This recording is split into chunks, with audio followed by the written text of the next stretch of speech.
నిజామాబాద్ జిల్లా సాలూరా మండల కేంద్రంలో కార్నర్ మీటింగ్లో బీజేపీ ఎంపీ అభ్యర్థి ధర్మపురి అరవింద్ పాల్గొన్నారు.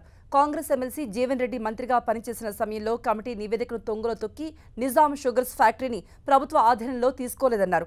ఫ్యాక్టరీకి సంబంధించిన లెక్కలు తెలిపితే నెల రోజుల్లో ఫ్యాక్టరీని తెరిపిస్తామన్నారు. రిజర్వేషన్లపై కాంగ్రెస్ దొంగ నాటకాలు మానుకోవాలంటూ సూచించారు.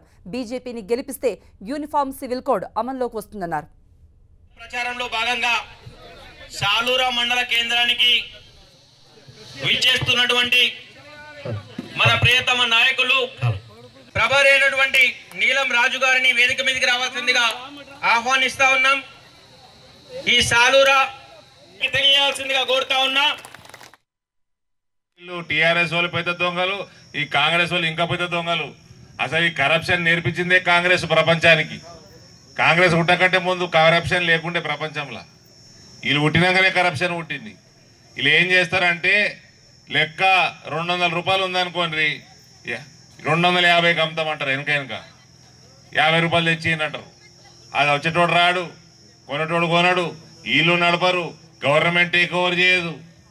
మళ్ళా పెద్ద మనిషి సుదర్శన్ రెడ్డి గారు, మళ్ళీ ఆయన ఏమనొద్దు, మళ్ళీ పెద్ద మనిషి ఆయన మాత్రం తెలిపియాడు, ఆయన మాత్రం దానికి కృషి చేయడు.